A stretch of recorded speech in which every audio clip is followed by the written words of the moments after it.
Hello, I'm Sister Vassa, and welcome back to the Huffington Orthodox-Catholic Conversations. I've been invited by Huffington Ecumenical Institute at Loyola Marymount University in Los Angeles to host a series of online conversations between prominent Orthodox and Roman Catholic theologians, discussing in a frank and reflective manner both obstacles to and new opportunities to unity between the Orthodox and Roman Catholic churches. In this second video of the series, the topic of the conversation will be young adults and church.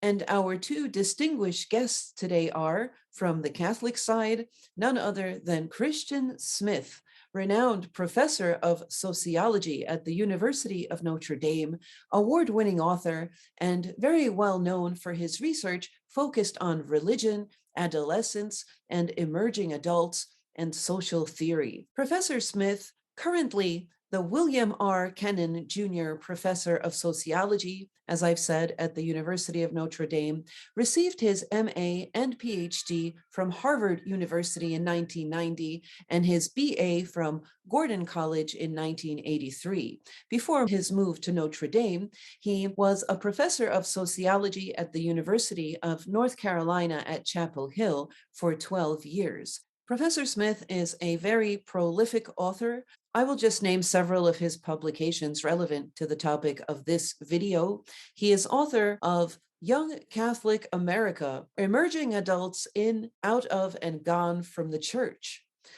In 2011, he authored Lost in Transition, The Dark Side of Emerging Adulthood. And to mention some of his award-winning books, published in 2009, co-authored with Patricia Snell, Souls in Transition, The Religious and Spiritual Lives of Young Adults.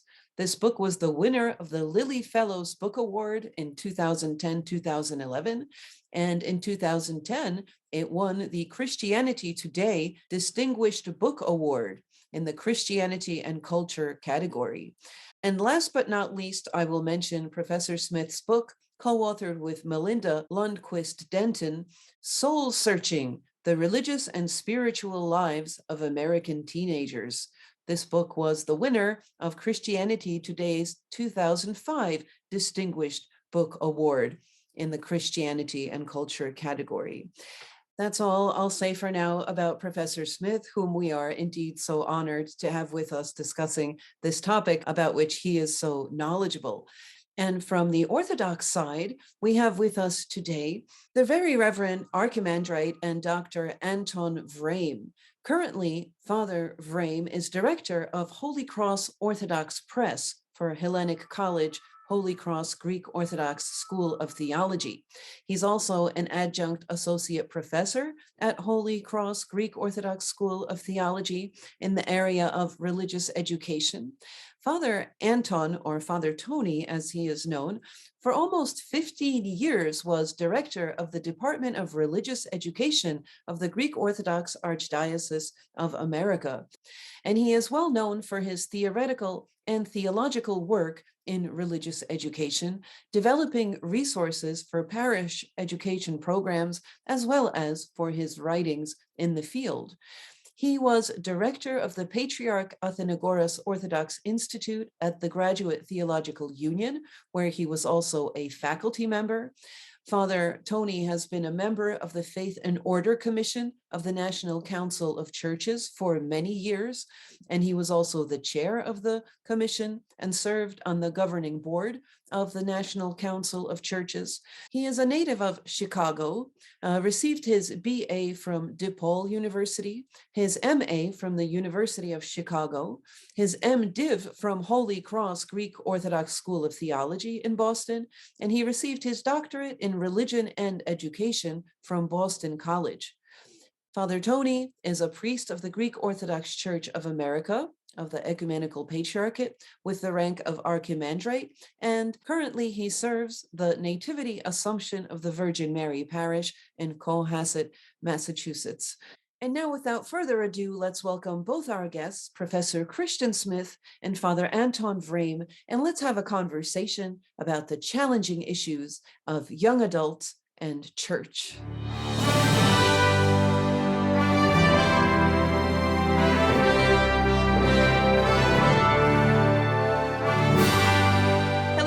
Professor Smith and Father Tony, welcome, and welcome to all our viewers at home.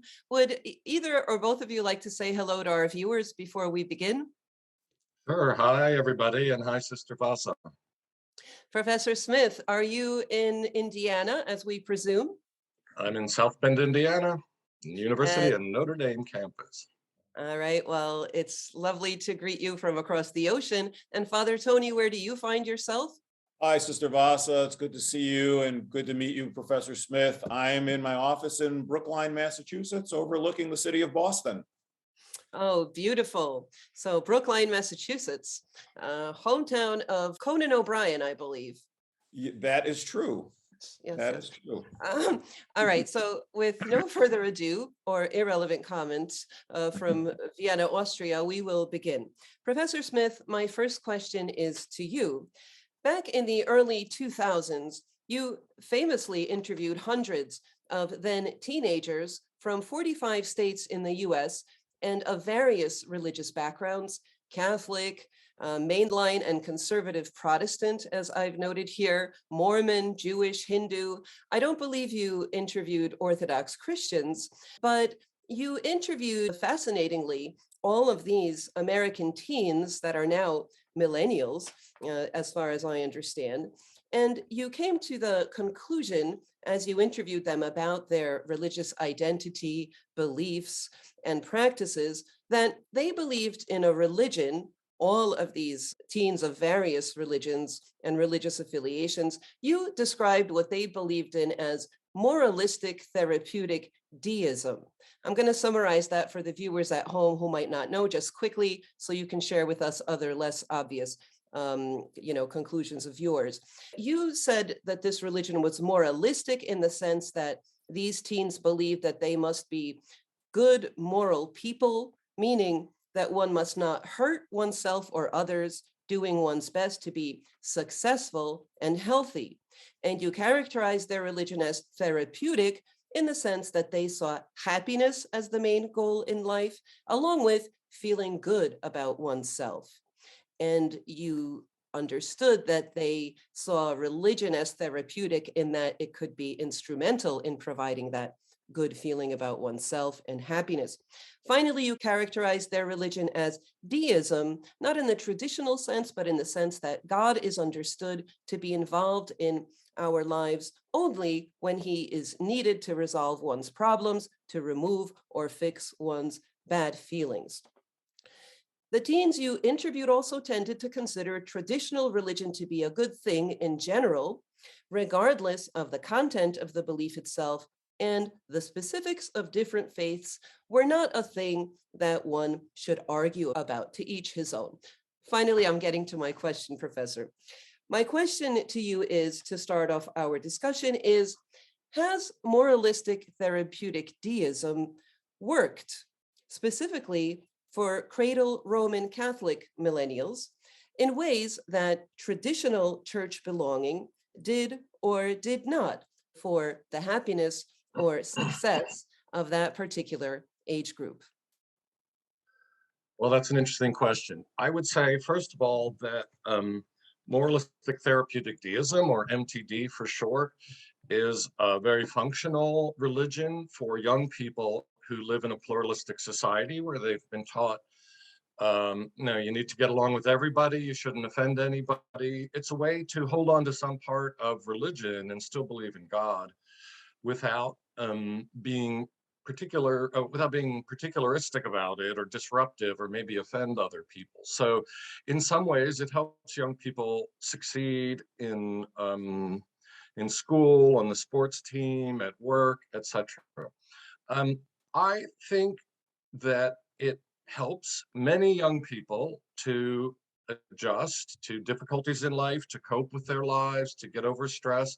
I think it actually helps them for a while. The interesting thing is, when we interviewed the same teenagers 5 and 10 years later, they had a more complex view of things. They were still mostly moralistic therapeutic deists. About 1 in 10 had become declared atheists or anti-religious, but for most, they were still moralistic therapeutic deists, but their life had sort of hit them up enough that they realize things are a little more complicated. Things don't always work out. I'm not always going to feel okay. So life has a way of kind of roughing MTD up a bit. I would say, so on the MTD side, I would say it does help people cope. It helps people deal with their lives. Does it do so better than traditional what the church teaches would have done? I mean, in some ways, there's not much comparison because we didn't really interview that many teenagers who had sort of followed the traditional, historically Orthodox church teachings about how to live. There are some that move more in that direction, and I think they do pretty well in life too. So, but really, we don't have a great comparison. There are some young people that begin as MTD as teenagers, and then when they get in their 20s, usually some of them get more serious about their Catholic faith. I'm talking about Catholics here, and become more Orthodox and adhere more to what church teachings. But different things seem to work, so to speak, for different people. So again, it's functional. Whether or not it's really going to help people in the long run is an open question. Thank you for those thoughts, Professor Smith. My question more specifically is, in what ways is moralistic therapeutic deism less serious, as I just heard you say? You said some of them get more serious. So I'm understanding that, to your mind, moralistic therapeutic deism, I forgot the acronym, but I can do this, MTD, is less serious. So in what ways would Orthodox Roman Catholicism be more serious? I understand that by Orthodox you mean Roman Catholic. Yes. Mm-hmm. To confuse small O, yes. Well, moralistic therapeutic deism is very minimalistic. It puts authority in the hands of the individual. It doesn't make too many demands of them. It doesn't really have any strong authority. The individual is the authority. It doesn't require that one engage in many practices. It doesn't assume that one needs to be formed into something different through sacraments or anything like that, or discipleship. It's and it doesn't require that people meet in community necessarily, or gather for worship, or oriented fundamentally toward honoring God, or figure out what it means to be Trinitarian and not just theistic. So in all those ways, I would say it's easier, it's less demanding, it doesn't ask much of people, and it promises to give them a lot more in return. That's what I mean by that. Okay, thank you very much. Thank you for also pinpointing this individualistic side. Would it be correct to understand that the individual would be in the center, or the individual is the one who ultimately is being served? Yeah, each individual in moralistic therapeutic deism is the center of their universe, and it sort of mirrors political liberalism or an individualistic version of political liberalism in that sense. And again, God is certainly not the center, because God is more like a cosmic therapist or a divine butler, as I write, sort of stays out of the way, doesn't make too many demands. But if you need God, you can call upon God to sort of come onto the stage and take care of some things for you. So the individual self is the center and the authority, correct? So we're the ones who call upon God. He's not the one who calls us first. Correct. It's his job to respond to us, not ours to respond to him. Yeah, God is a nice guy who also wants us to be happy and to be nice to other people. And so God will sort of be out there, staying up in the staying sort of out of the way until God is needed. Another image that one teenager I interviewed said is God is like a stage producer. He stays up in the balcony and watches everything that's happening, pretty much stays out of the preparations of all the production, unless there's something God really wants to sort of a problem that he sees, then he'll come down and work it out and then go back away. Okay, thank you very much. And church authority is not really in this picture. No, church authority, churches are sort of nice resources of various pieces of tradition and teaching, which the individual as the authority can pick and choose, draw upon whatever they are willing to or capable of believing, and whatever they find helpful. But if there's something in the church teaching, they're certainly not taken as a whole, and there's certainly no strong authority in it. If there's something in the church teaching a teenager or any American doesn't like, they can just not worry about it. They can just disregard it. Right. Father Tony, from your experience in the Orthodox Christian realm and religious education, as far as the Greek Orthodox Church in the United States goes, would you find that moralistic therapeutic deism is also a religion to which our young people subscribe, or perhaps not so young people? Um, yeah, probably. Yeah, I mean, they come to us through their parents and their families with these vague notions about God and what God is supposed to do in their lives, even if they've been grown up in the church. It's through their families. So yeah, I mean, they do come to that, and what they don't have, generally speaking, and I think part of it is the developmental challenge of just growing up of an identity as an Orthodox Christian. They belong to lots of little clubs in the church and things like that, but their sense of identity is still being formed as they're developing. And I know when I read Soul Searching for the first time, I was just stepping into this position that I just had, and we also find that the young people that we work with are terribly inarticulate, as Chris found out in his study of young people about their own beliefs.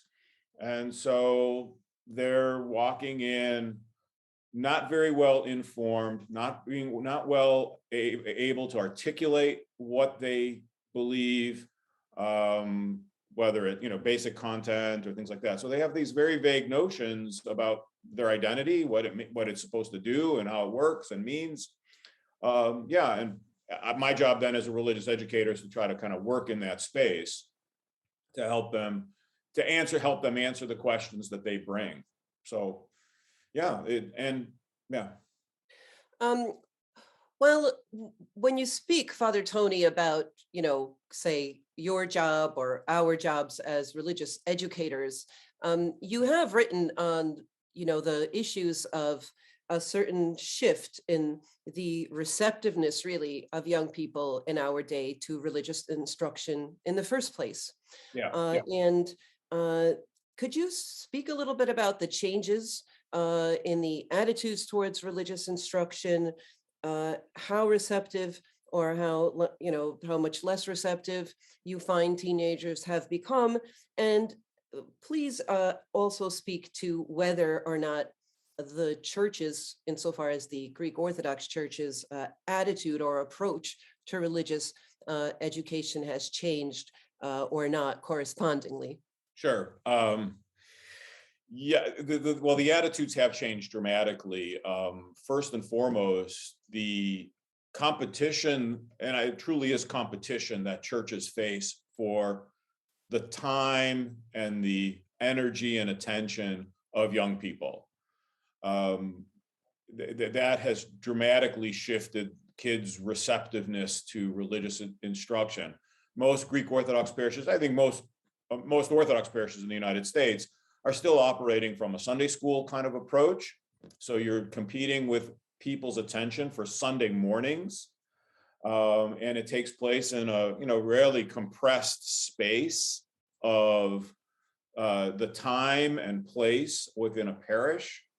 And so the receptiveness is challenged at that level. Receptiveness then gets challenged when the quality of some of these programs by well-meaning volunteers, usually parents, gets challenging. A lot of the questions especially teenagers, bring to religion are quite challenging, and their moms and dads that are working in their parishes trying to hand on their faith sometimes are not well equipped to deal with it. They rely on sometimes, outdated resources. They rely sometimes on, bad pedagogical strategies that just that can turn kids off. And so that also then says, well, if I have to if my time is being challenged by that versus, as we like to say, sports on Sunday, sports looks like a much better deal for my attention for these young people, because there's engagement, it's fun, things like that. So it's moral and it's therapeutic. Yeah, And, definitely. you can call on God, like, soccer can, players make the sign of the cross before they soccer players. Yeah, exactly. Sometimes that helps. And hopefully it helps. And so, and it's at that level. And as I like to say, it's for the family. And this is where I think, again, Professor Smith's work with young people was so instructive about the role of families in all of this. When families are making these choices about how their kids' time is going to be used, as I like to always say, it's not church versus street gang. It's church versus something else that they see as a social benefit, the sports teams, the music programs, all these other things that kids do. And so they don't, so that's the choice that's being wrestled with at home. And families, especially when the kids can fight back as they age, they say, the sports team looks like a much better deal and a much better use of their time. Well, I want to try to get, for both of you, to get back to how is going to church and being church providing something other than moralistic therapeutic deism? I mean, what is, rather than saying this can be more fun than your sports team, is that the promise that the church is making? Or is there something that one can find in traditional church belonging that one can't find at a sports game or as a member of a sports team or on a lonely walk in the woods or on the beach or on a family outing? Professor Smith, could you speak to that? Maybe it's a very broad question, but is there a certain, without needing to strategize, is there a return to the essence of being church and simply witnessing to that? I think we would all agree that if somebody's looking for it, they can certainly find that. I mean, as I said, there's a treasure troves of ways of living and understanding and practices that are there, but somebody has to be looking for it or after it. And as Father Tony said, I mean, there's so many competing forces and influences that there just aren't that many young people that are looking for that at this point. And so when they go to even a really good church or parish, it's very easy for them to translate whatever's going on to fit their moralistic therapeutic deism paradigm. So they can sort of re-narrate what's going on as, this makes me feel warm, or this reminds me of something from my childhood, or it feels good to pray, or any kind of thing like that. Or even a very positive appreciation of a church, but like, this is a good place, there's a lot of good people here, my priest is a really wonderful person, but that doesn't really break through to any alternative narrative, like I mean, you name it, but what's the state of your soul, or what does God want for you in your life, or what's your vocation in this world, or how are you going to live that's going to be different? Those don't really impinge upon young people too much. And it seems that even when life gets harder in 20s and maybe 30s, there are some that return to church looking for something more, but very many seem, even if they're very anxious and disrupt their lives or having real challenges, the general, I would say, default of most people is like, well, you draw on some of your spirituality that you learned in your youth, but you look for answers on the internet, with friends, by exercising, by eating better.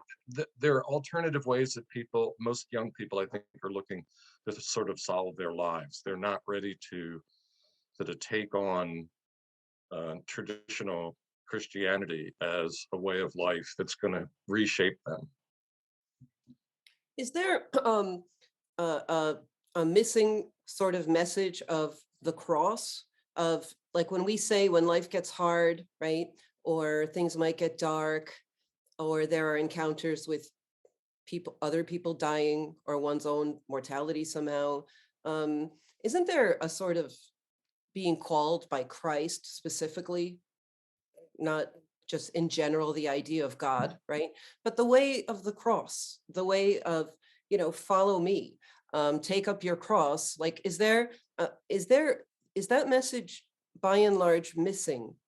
This is, in the sense, it's not that we want you to feel bad and die, you know what I'm saying, and suffer, but there is a kind of suffering is part of the way, but it is a light burden, and this easy yoke. And there's a lightness that is always about new life on a daily basis, not just, when you die and after being miserable all your life.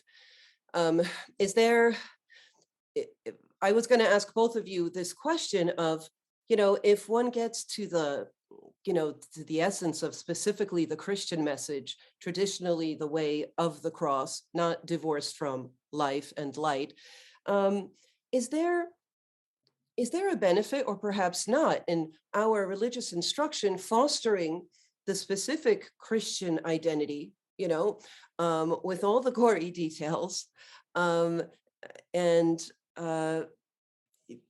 talking about that witness? It seems like in Christianity, there's always this from Christ himself, you will be my witnesses, and in translation, that sounds easier than you will be, as it does in the Greek, because we all know that Christ spoke Greek. Father Tony can tell you that, all the Greek Orthodox. Well, he says, you will be my martyrs, and that's like, ugh, in English, right? But right. There is that there is a sacrificial element to ultimately being yourself. That exposes you. It makes you give of yourself, so perhaps, either one of you go about, is it good? Is it bad about this self-offering? Ask what you can give, not what you get, just either of you talk. Yeah, I'll jump in. I mean, yeah, it is a challenge. And I think what churches in our quote unquote messaging, that's, the lingua of the day, right? Don't always make a connection between life and faith, and how one brings one's life into their faith and takes their faith back into life, to use, a phrase from one of my teachers, Tom Vrame, from Boston College from so many years ago. And so when we do that, though, when we make this connection, the church can start helping young people see the implications of their religious commitment on their lives. Not by telling them what to do, because they do want to figure it out for themselves, but by helping them, I like to say, by asking the questions, allowing them the space to wrestle with those questions about what their faith could be telling them, and providing them, and then when the church provides them with an opportunity to put it into practice in some way. Young people today, it seems, at least all the studies I read, are just intent on are very much oriented around service projects, whether it's their school, their church. And so when we connect that sense of service to their Christian discipleship, and they're not just doing it for points at school, but there's a greater implication, and it's a response to the gospel, then I think we can begin to help them connect the dots. The problem is they want to figure it out for themselves, so we have to just kind of let them do that, and it's by putting this in front of them, and then our job then is to continue to nurture those questions and to be there as conversation partners for them, to say, see how this all works. But as someone who's been in leadership roles on this, and I serve a congregation, my job is to try to make that connection from the faith into the practical life application aspects of Christian discipleship. Professor Smith? Yeah, I would say that's all correct. And I would add that So I think there is a lot of pressure on clergy and people that are trying to come up with the right messaging, as Father Tony said, to young people and to the whole world about what the message is. There's a lot of pressure to make it appealing, to make it more attractive for obvious reasons. But if you put it in larger context, as Father Tony said earlier, churches sometimes will have an hour or two with a young person a week. And meanwhile, the rest of society and culture is giving them radically different messages than the way of the cross, namely, you're your own authority. You should do whatever you want. You're here to be made happy, and not just happy, but you should be satisfied with all kinds of products and experiences that you can buy on the market. So everything from consumerism, iPhones, like everything going on in the world is about individual self-development as it's directed by that individual, what's going to satisfy them. That's a very different paradigm than historic Christianity and the way of the cross, or you will be my martyr. So it's just very challenging to overcome. It requires a special kind of bonding of a young person to their faith for them to really move forward in that kind of direction against all of those other forces. So there are just a lot of bigger picture sociological influences at work that even if churches have their messaging right, and even if even if the parents are well trained and there's the right pedagogy, there's just so many countervailing forces at work. It's a real challenge. So I guess I would say I wouldn't want to leave it on, well, the church just isn't getting its messaging right. Even if it got it really great, there's still big challenges. Yeah, to put it in numeric terms, something pointed out to me, most churches get 1 or 2 176ths of a young person's time. Think of a 7-day week, 176 hours, and we're trying to pack an awful lot in 1 or 2 of those hours. Yeah, and another piece of this puzzle that complicates it is that very many of the young people that we interviewed thought about religion as something that would become maybe an important part of their life later on. But the assumption in the script is religion's an adult matter. It's for adult concerns about how do you raise your own children, and will you go to heaven, and so on. And young people think, I don't have to worry about that now. So religion is just not relevant in their minds for their life now. So even if they think, when I'm 30, I'll get married, and then I'll start to think about this, they're not thinking about it now. So, and again, that's a larger cultural script that says where you are in life now, you don't have to think about this stuff too much. You can worry about it later. Yeah, and I would, to go on with that, I would think that, and the young people that are thinking about it are kind of, a few and far between. I think of a program we have on our campus here, Crossroad, with basically 17 and 18-year-olds coming together to explore their vocation, think about how God is speaking in their lives and what they're going to do with it. And the program has had great success over the about 20 years of its existence, but it's still a relatively small cohort of young people who just impress you with these questions. But you put it in the grand scheme of things, it's still just kind of a drop in the bucket. Right. So Father Tony, is there an effort on the part of your church authorities where you are to recognize, sometimes to read the signs of the times somehow? Is there a different space, say the internet, where the church is also to be present, like not just those 1 or 2 hours when they are the few of them that do come, not only in the COVID era. Anyway, so speak to that. Yeah, COVID aside, and the shift to the technological stuff that churches have been doing the last couple of years. Yeah, I mean, at least the Orthodox Church here in the United States, there's been a real almost every meeting I go to would say, what about our youth in some way, shape, or form? What are we going to do? How are we going to do that? And so how are we going to reach out to them? And retain them if they're, still there, and then try to figure out how do we attract them if they're at the margins or, on their way out.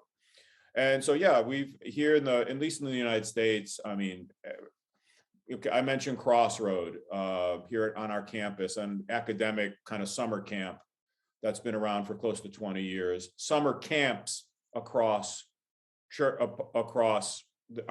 archdiocese. I think every diocese here has a camping program that gets young people together to live in this community where they can find that space and talk about things. Obviously, parishes still have Sunday school and youth ministry work, things like that. Then in the last 10, 15 years, there's been a real attempt to jump into social media, whether it's YouTube, everything from Twitter and Instagram and all those kinds of ways to get a message out that appeal to young people. In my old position in religious education for 35 years, we had an oratorical program where kids were writing speeches and talking about their faith, and they were getting prizes if they did well. Where they can write poems and take photographs and do artistic expressions of their faith to try to appeal to the questions that they have and allow them to study their faith a bit, to explore it a bit, and then to articulate something about it. And so again, there's this continual push on the part of the church to try to reach out to do this kind of work. And how do you measure it? You measure it. We certainly try to figure out in terms of retention. And again, nobody's really doing that type of work to measure retention. But I look at it from just the pure, how many young people are participating.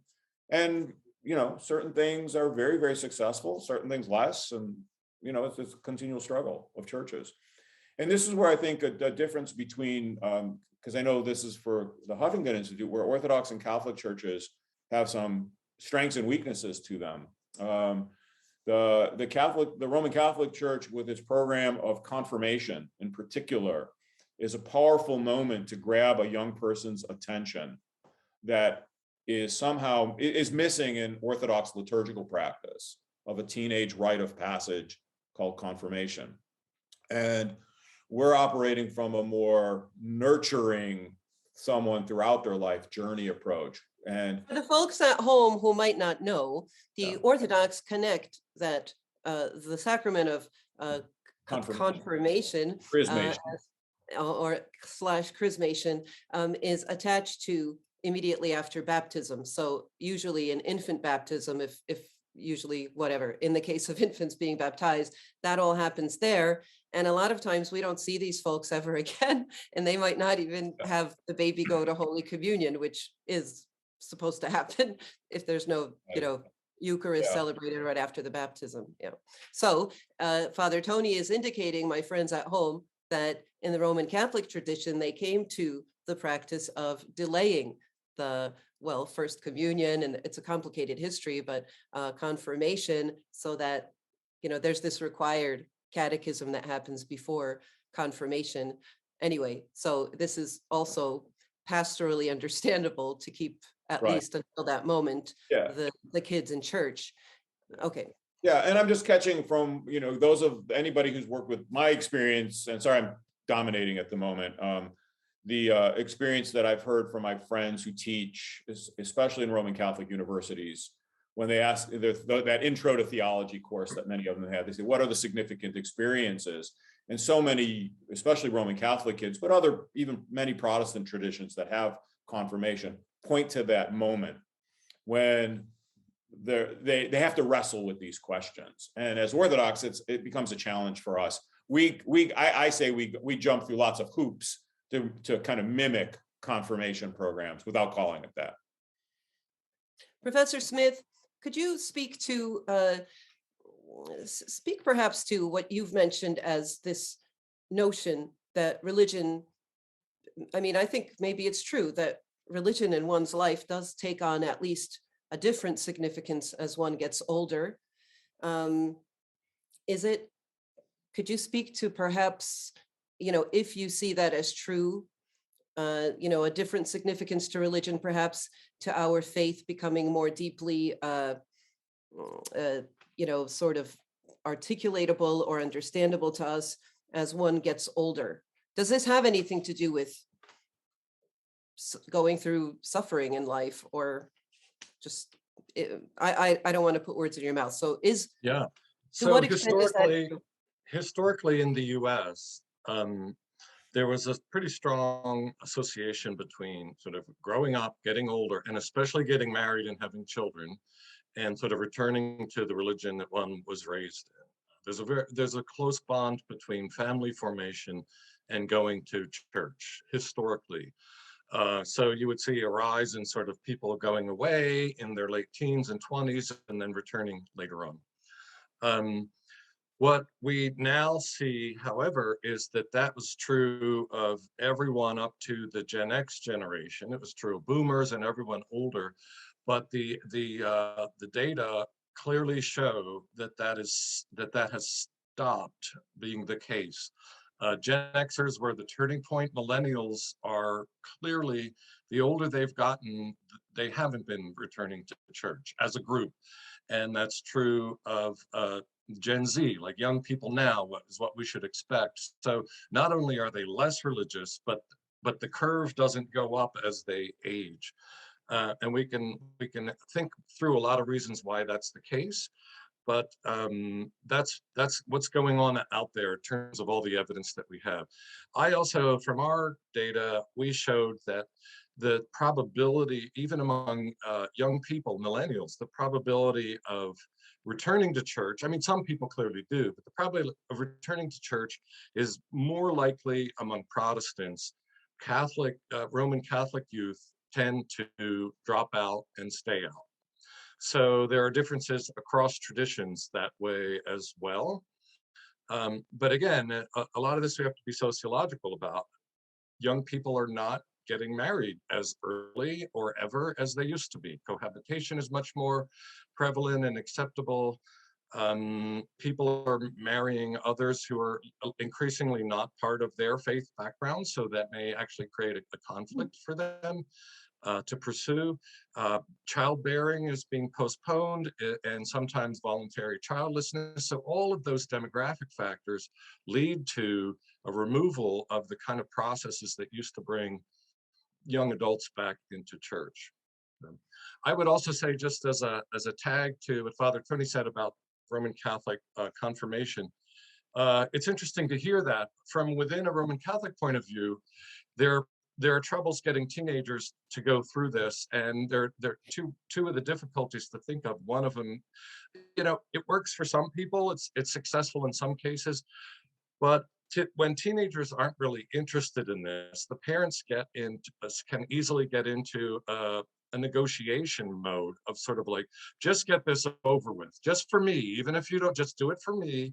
And then the whole thing takes on the feel of a graduation, which is, okay, I got to graduate high school, I got to do college, but when it's over, like, that's it. So even if you can get a young person to go to catechism for a year in order to get, to finish it, to tick all the boxes off in their mind, if you set it up as a graduation, you're certainly not like framing things. It's not the launch of an ongoing life. It's a finish out your last obligations, and then you're free to do what you want. Yeah, Right. one of the influences on me in my work as a religious educator was, even in Orthodox parishes, the way we treat religious education without confirmation as a practice is we have developed a graduation mentality. Once one finishes Sunday school at 8th grade or high school, whatever that parish does, it's all over. You're done. You don't have to know anything else. You don't have to learn anything else. You're good. And so whatever Christian identity has been formed by the time someone is 12 or 17 you're almost, that's where that kind of ends. And the church hasn't moved, it hasn't devoted enough resources or energy into helping kind of nurture that, push that along. When I was in California, we did a lot of work with young people at University of California in Berkeley. And campus ministry became really so important because all of a sudden they were coming to us with these questions. Again, it's kids who are already interested, you know, in these questions. Lord knows how many more Orthodox Christian kids were going to the University of California, Berkeley when I was there. But still, the questions, you could see these interested kids still wrestling with these questions of faith. And the point, they dovetail off of what Professor Smith just said, it was kids who were already engaged in church that just wanted to further it. If the young person wasn't engaged, they might come in because we had a good food, and there was something special going on. But we didn't see that young person very often at all. It was kids who were already engaged. Another point I think it's important to put in here to contextualize all this is the importance of parents. I've spent the last number of years studying parents, and basically parents set a kind of a glass ceiling for how invested and committed with their faith their children will be. I think we can imagine in the early 20th century, faith formation was much more of a communal project. It was related to ethnicity and neighborhood and so on. Well, that's all been disintegrated basically with the suburbs and just all kinds of forces. So now I think religion has gone from being what I call, used to be a community solidarity project to now kind of a individual identity accessory. You can take it on or you cannot take it on. It's sort of many things you might be part of who you are and your identity. So parents, so that takes power away from the community, from the group, the people, so to speak, and puts a huge burden of responsibility on individual parents. And parents will model or not model. They will have conversations with their children as they grow up, or they won't. And very, very few young people are going to be more religious, more invested, more involved than their parents are. And the vast majority will be somewhat or a lot less. Yeah. Oh, right. Well, aren't the parents just older young people, right?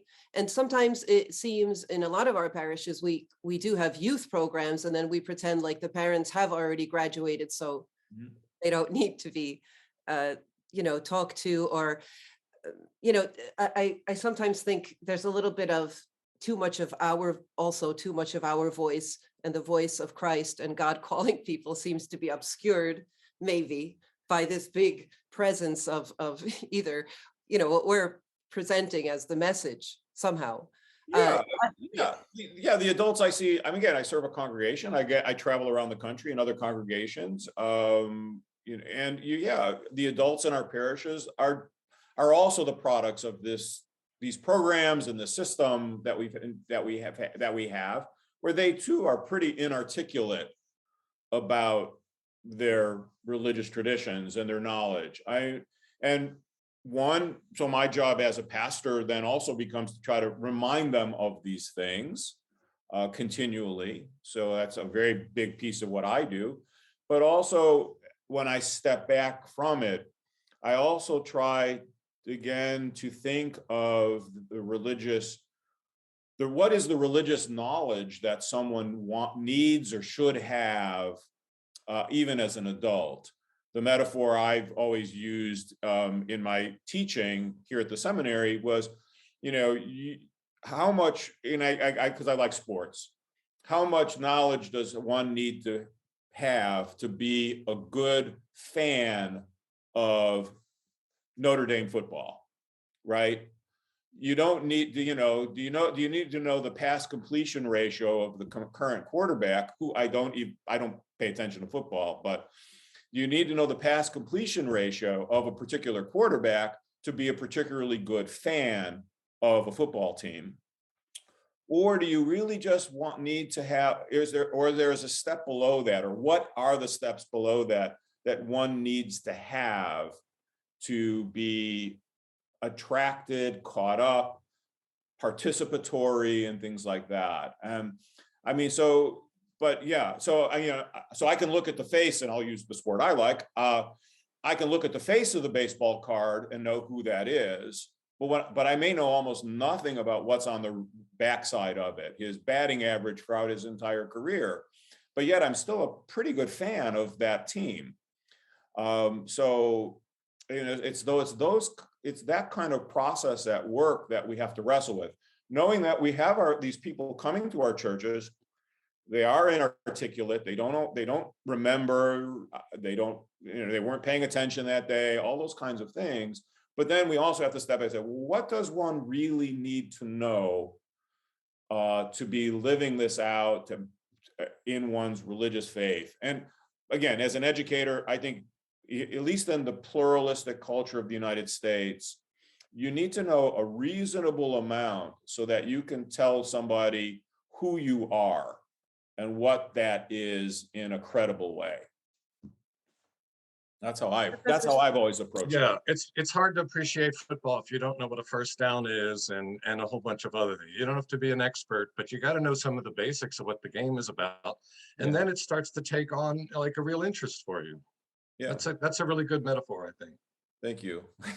It's worked for me for a long time. Yeah, I mean, yeah, you have to know the game. You have to know the basics. You have to know what to do. I mean, again, I live in Boston. You have to know what song to sing when you're at Fenway Park. And if you don't know the words to Sweet Caroline, when they pull that out, I mean, at Fenway Park, you're not participating in the game, right? But who the latest shortstop is for the for the Red Sox, and what his batting average is, and all those kinds of on-base percentages, is that critical? No, you can still enjoy the game and participate in it. Right, and if you're convinced a priori that actually the boring details there aren't even important, because you've become convinced. Now, if I'll return to the whole church phenomenon, if you're convinced that the gory details there are actually not important, it's good, it serves a good purpose, as Professor Smith has written so eloquently. It's in general, young people think that it's a good thing. It's one instrumentalizes it as something that helps you to feel good. But as far as that goes, you don't want to, because the different religions do differ, and we don't want to argue about that. That's not really appropriate. It's not somehow PC.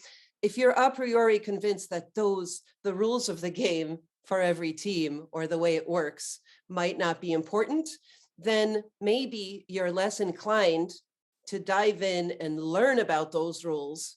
You know what I'm saying? Like, if you think there's nothing to learn, I've had this experience, even talking to others. I happen to be in the liturgiological field, and I've spoken to others who have gone the path of academically, studying, say, Byzantine liturgy, like my friend Father Stefanos Alexopoulos, or somebody like Father Alex Rantel. Sorry if some of you don't know these names. In any event, they said that when they, as having grown up, as even being children of priests, when they discovered that there's actually so much to learn about what seemed like there's nothing really to know about. They do the same thing at church all the time, but if you start learning about liturgy, you find out that there are volumes written on all of the how interesting and what a cultural development stands behind what we do today as liturgy, whether it's in the Roman rite, or in, say, the Byzantine rite, or in many other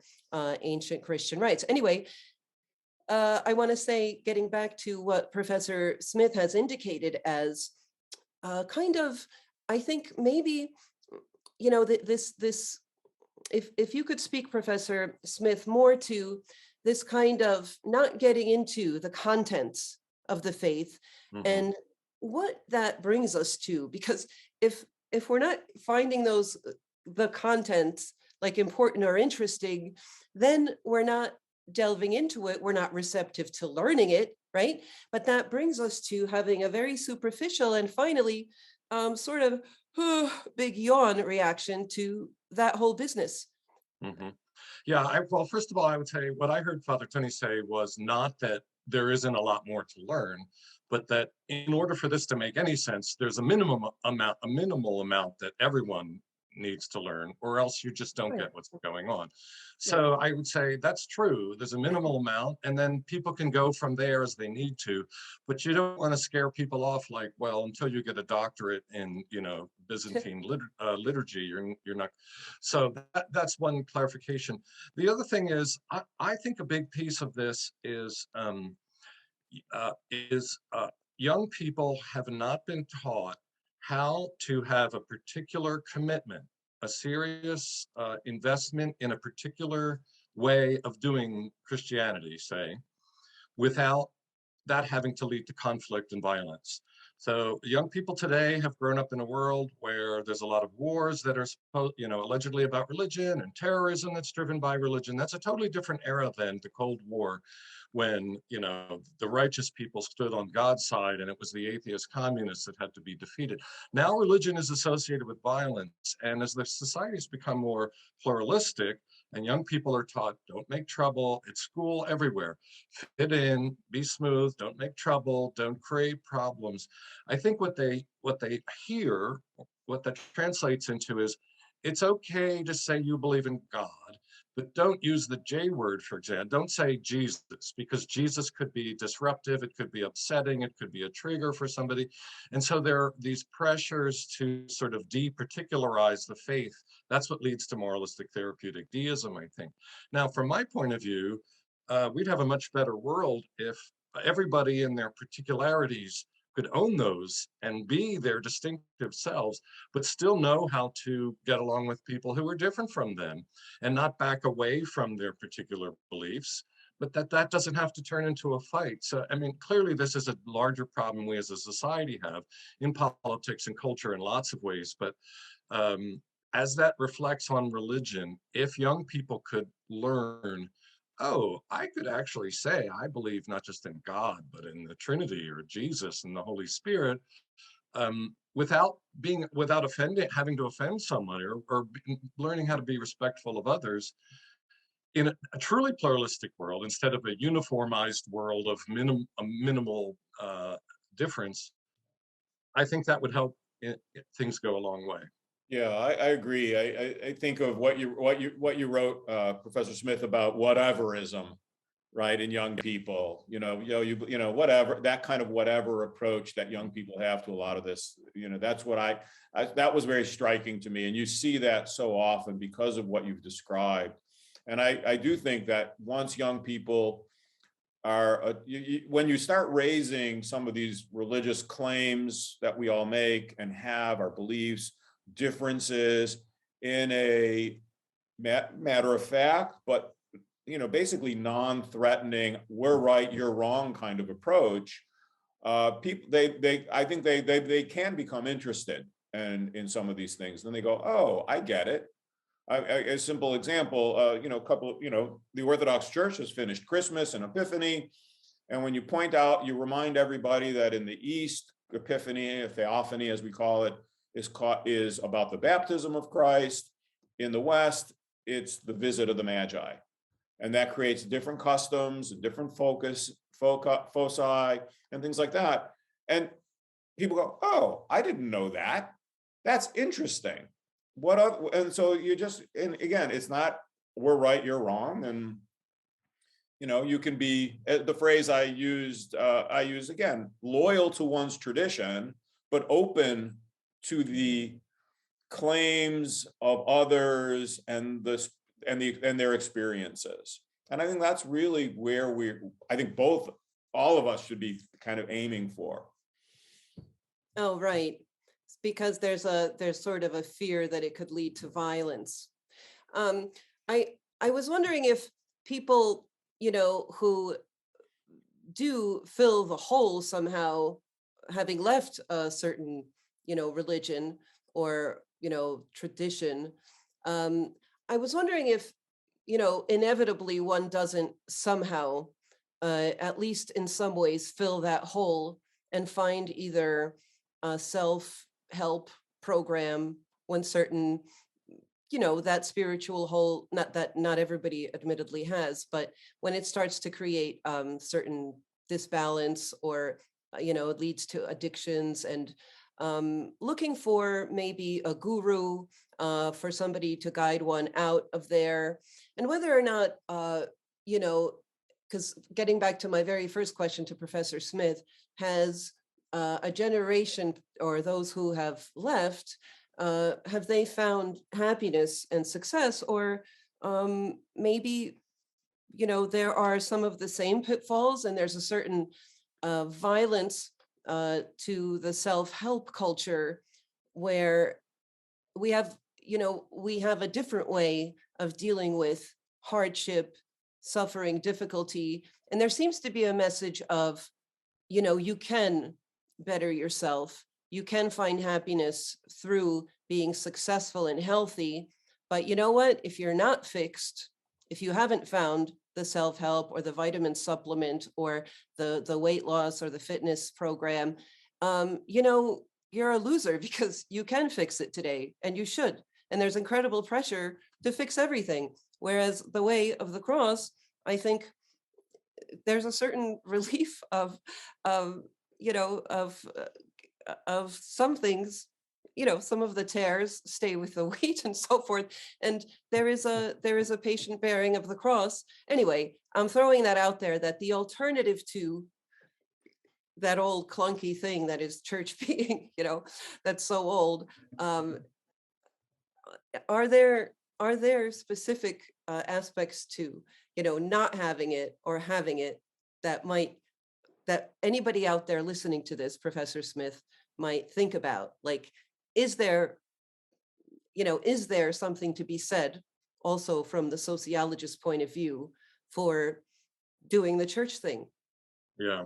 Yeah, so good observations and good question. I mean, part of what you're saying, part of what I hear you saying that I think is true, is that increasingly there have become available a number of substitutes for what churches used to have something like a monopoly on: mystery, transcendent experiences, teachings to follow. So it may be Oprah is now your pastor. You don't think of that as spiritual or religious, not Oprah anymore, but in past decades, or transcendent experiences by going and singing Sweet Caroline at the Red Sox, or No, I think of Jordan Peterson. Yeah, okay. Yeah, so there are lots of ways that people seek what it used to be thought of as, well, this is what religion has to offer. Now you can get that through various kinds of quasi-spiritualities and other experiences. And I don't have confidence that human beings are sort of analytical and rational enough that they could say, or let me back up and say this. I don't think a lot of that stuff is satisfying. We know that going shopping makes people happy for a half an hour, and then it's no longer, so it's a kind of addiction itself. You can go have a transcendent experience at a rock concert, but then it's over. You can get a high from various substances, and then you have a hangover. So I don't think that the world particularly makes people all that happy, but there's a general sense of, well, you just keep going, you just stick with it. Life goes on, you try something new, you look for a new show that interests you, whatever it is. So back to my earlier statement, I think there are relatively few young adults, let's say, who are rational and analytical enough to say, wait a minute, I've been trying X, Y, and Z for 15 years and I'm no more happy than I was at the start. Maybe I should look for something different. I think there are such powerful messages in the world and in advertising and in whole ways of life of our culture that just keep people going in the old way.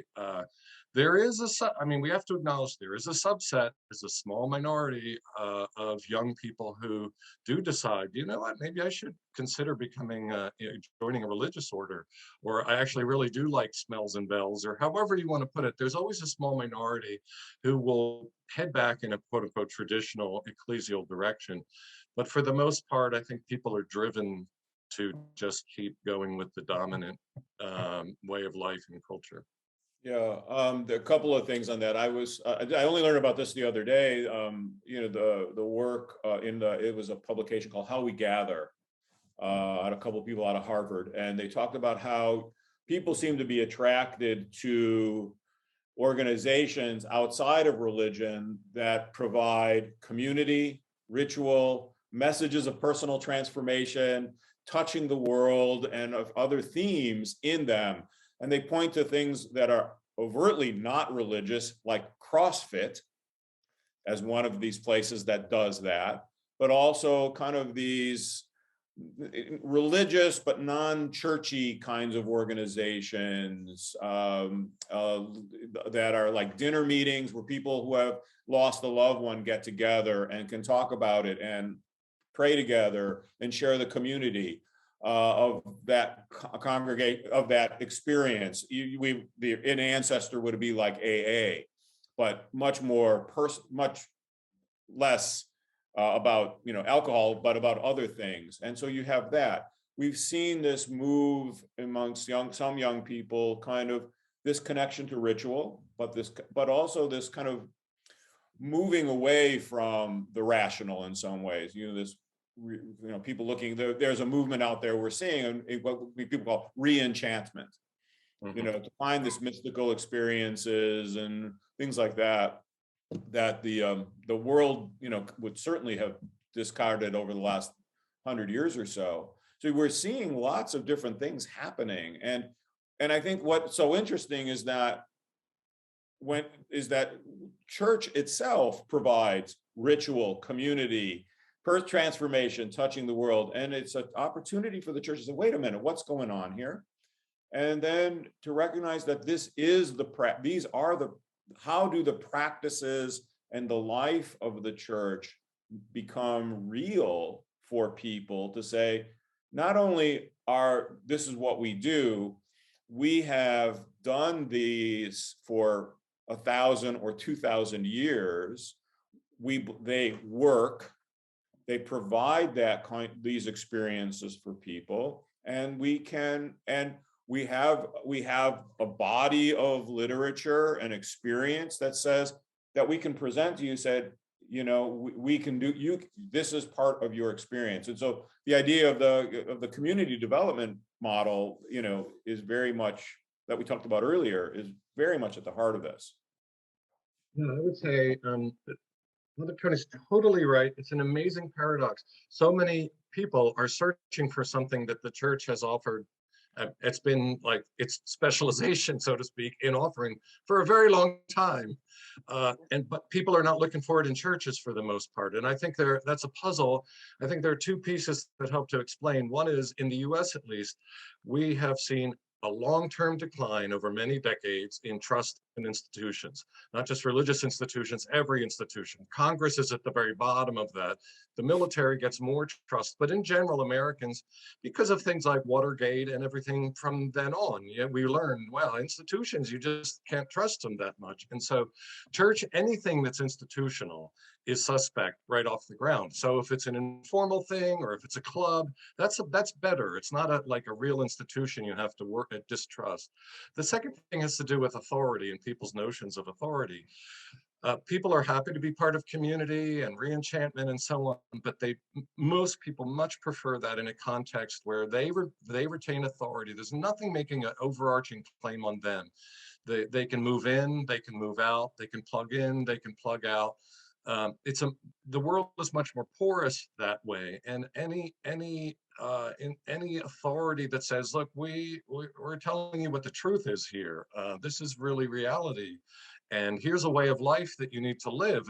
And we claim some authority as teaching authority, and tradition and history and all of that. That just really frightens people. Most Americans now, especially young people, want to retain control over their own lives and view churches and church traditions as too much of a threatening authority. So they would rather piece it together themselves for whatever will work for them. Yeah, a challenging moment I had. I spoke at a high school teaching tolerance religious thing here in my area, and with that, the subject of kind of religion as kind of all about rules came up. And in my reaction, I said, yeah, there are rules in religion, but there are rules in sports. There are rules in all kinds of aspects of life. And so this is just kind of this is how we organize ourselves, how we live.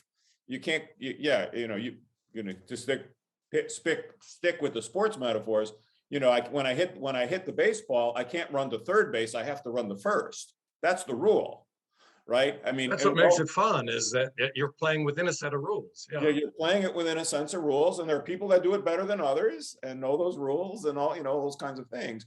And so I think when people say, well, religion's all about rules, I think it's a kind of it's the false equivalent argument that people want to make, because I think it goes back to what Professor Smith is saying, that the rules that religion puts out there do talk about the way someone might live their life, and that impinges on their sense of their autonomy about that.